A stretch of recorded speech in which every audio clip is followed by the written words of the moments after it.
Halo teman-temanku semuanya, kembali lagi di Buya Channel. Kali ini kita kedapatan nih kulkas LG yang 2 pintu. Kalau lihat dari kondisinya sudah cukup berumur ya teman-teman. Sudah cukup lama nih kulkasnya. Di sini keluhannya di atas kata konsumennya dia dingin. Mantep ya. Tetapi kalau misal di bagian bawah dinginnya itu tidak terasa teman-teman. Di sini kalau saya amati pintunya ini seperti tidak rapat lagi ya teman-teman. Jadi kalau masalah pintu yang tidak rapat lagi biasanya itu karena karetnya yang sudah rusak. Tetapi kalau misalnya karetnya pun kita ganti, percuma saja kalau misalnya pintu kulkasnya sudah keropos ya teman-teman. Nah ini keropos, dia pasti daya rekatnya tidak baik lagi. Caranya ya kita harus sedikit ekstra dalam perbaikannya nih teman-teman, mengganti karet dan juga mendempul lapisan dari kulkasnya. Jadi karena ini untuk tips singkatnya aja, kalau untuk masalah pintu bisa kita repair ya nanti untuk konten selanjutnya. Di sini saya akan membahas bagaimana cara kita untuk sementara dulu bagaimana supaya kulkas ini kembali dingin lagi nih di bagian bawahnya. Di situ untuk settingan temperaturnya sudah di bagian maksimal ya. Jadi kalau untuk settingan yang di bawah itu settingan yang paling penting teman-teman untuk dingin kulkas menyeluruhnya. Saya harapkan kalian sudah klik tombol subscribe ya, sehingga kalian tidak pernah ketinggalan video-video terbaru dari kita nih teman-teman. Oke, di sini saya akan coba cokkan nih kulkasnya untuk melihat apa penyebab dia menjadi tidak dingin. Ini tadi kulkasnya baru dicabut dengan sama konsumennya. Di sini mesinnya hidup dan juga saya pegang dryer sudah mulai hangat. Jadi kalau untuk masalah memastikannya kita cek di bagian otomatnya teman-teman. Karena dengan melihat timer otomatisnya nanti kita akan bisa melihat nih. Karena asumsi kalau dia tidak dingin bagian bawah itu kemungkinan besar permasalahannya biasa ada gangguan di sistem pemanas ataupun adanya otomatis yang tidak bekerja. Putaran otomatisnya terhenti. Jadi di sini kalau kalian lihat itu bagian otomatis namanya ya. Itu mengatur kerja kompresor dan juga pemanas sehingga tidak terjadi pembludakan bunga es pada evaporatornya teman-teman. Sehingga di sini kalian bisa lihat timernya ditutupin oleh silikon, maka kita akan lepas dulu silikonnya supaya kita bisa melihat putaran timer ini teman-teman. Dia kalau tidak berputar dia rusak ya teman-teman.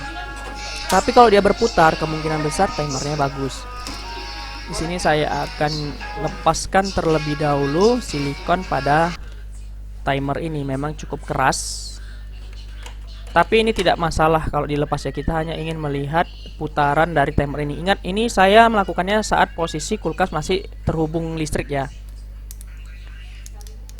Ya, sudah terlepas. Di sini kalian bisa lihat itu dapat kalian amati dalam itu ada seperti putaran timer, dia berputar ya. Dia akan terhenti apabila kalau evap udah ada bunga esnya. Berarti timer bagus dan juga kalian bisa cek pembuangannya pun lancar. Berarti tidak ada masalah sistem pembuangan airnya karena airnya tadi lancar ya. Di sini kita akan melepas semua covernya untuk melihat kondisi bunga es pada evaporator. Jadi di sini saya ingin menginformasikan kepada kalian apa langkah saya apabila saya mendapati kulkas yang tidak dingin bagian bawahnya. Yang tadi seperti kalian bisa simak, saya pastikan dulu kondisi di timer otomatisnya. Saya cek juga kompresornya bekerja, dryernya hangat, berarti tidak ada masalah di sistem freonnya. Yang paling penting kuncinya dilihat juga di bagian pembungaan es pada evaporatornya. Kalau dia membludak banyak berarti ada masalah di sensor defrostnya. Karena kan timernya tadi kita tengok timer otomatisnya kan bagus. Kemungkinan suhu tidak membaca secara akurat karena ada permasalahan di sensor defrostnya. Atau ada juga yang menyebutnya depcon sensor. Dia posisinya itu pas di samping evaporator. Nah, di sini mulai nampak ya gejala ada timbul bunga es sampai keluar cover. Berarti ada kemungkinan cenderung es yang membludak. Nah, itu settingan ininya pun terlalu kecil untuk aliran ke bawah sehingga bawah menjadi kurang dingin. Kalau kita ingin melepas cover hitam ini, dia ada klip ya teman-teman. Kalian harus gunakan tang buaya gitu, tang yang agak panjang supaya bisa mudah membuka klipnya. Nah, ini seperti punya saya ini. Kita tarik, ada klip, sambil ditarik sambil diturunkan gitu ke bawah, tarik gitu ya, untuk supaya klipnya itu terlepas. Oke, di sini bisa kalian lihat bunga esnya Kalau seperti ini bunga esnya teman-teman, ada pembludakan di bagian atas tetapi di bawah tidak ada bunga es tetapi dingin. Di sini ini kan beres, di bawah ini dingin. Berarti kan ada proses pembungaan tidak merata. Ini sering disebabkan karena voltase listrik yang tidak stabil, sehingga pembungaan es tidak merata dan juga pembacaan suhu pun jadi tidak akurat. Di sini kalau untuk pembuangan tidak ada kendala ya, tidak ada bunga es di bagian bawah atau tersumbat batu es. Kalau tersumbat batu es pastinya dingin ke bawah pun tidak ada. Ini semuanya lancar ya, bagus. Di sini pun bisa kalian cek juga. Tadi pembuangannya mengalir airnya keluar. Jadi kalau masalah seperti ini teman-teman, ingat ya, kuncinya kalau bunga esnya membludak berarti ada permasalahan di bagian sistem kelistrikan untuk pemanasnya. Bisa timer otomatis, defcon sensornya. Tapi kalau dia nggak dingin bawahnya karena batu es di bagian pembuangan dan pembuangan tidak keluar, itu karena lumut, kotoran ataupun heater. Tapi kalau seperti ini kita cukup membersihkannya saja teman-teman. Kita kembalikan dia ke posisi normalnya. Di sini saya akan mencairkan, menyiramnya dengan air hangat. Dan kalian bisa lihat ya pembuangannya yang tidak tersumbat ya. Sampai dia EPAP-nya benar-benar bersih sehingga pembacaan suhunya atau pembacaan udara dalam kulkasnya normal lagi teman-teman. Jadi kalau misalnya kalian dapati kulkas kalian bagian bawah tidak dingin dan kalian dapati bunga esnya tuh tebelnya di bagian atas, itu sebenarnya tidak masalah ya teman-teman. Kalian bersihkan aja. Kalian bisa juga kalian cabut coknya selama 2 hari sampai esnya benar-benar cair. Kalian cok lagi, mudah-mudahan kulkasnya udah normal lagi teman-teman.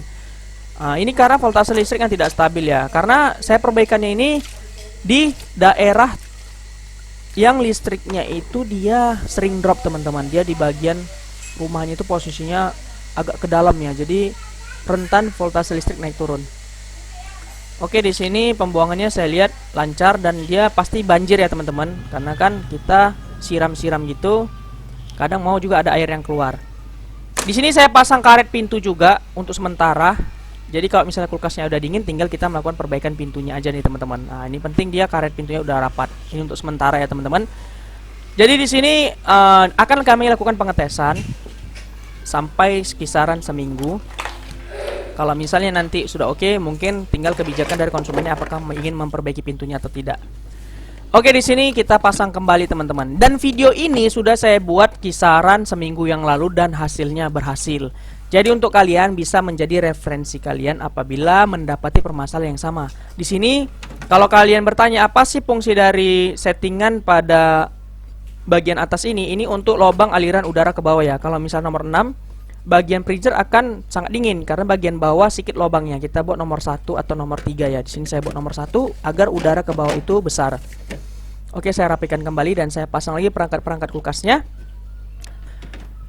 agar kulkasnya bisa kembali lagi digunakan teman-teman. Jadi teman-teman, untuk kalian semua saya harapkan video ini dapat menjadi referensi dan juga dapat membantu kalian dalam pemecahan masalah kulkas kalian tidak dingin.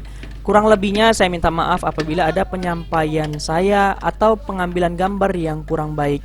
Semua murni karena saya di sini sambil bekerja dan sambil merekam. Jadi pastinya pengambilan gambarnya pasti kurang baik. Saya minta maaf ya teman-teman. Di sini kulkasnya sudah oke dan sudah bagus. Di sini sudah dingin. Jadi mungkin itu saja. See you the next time video. Jangan lupa subscribe video ini. Sampai jumpa di video selanjutnya.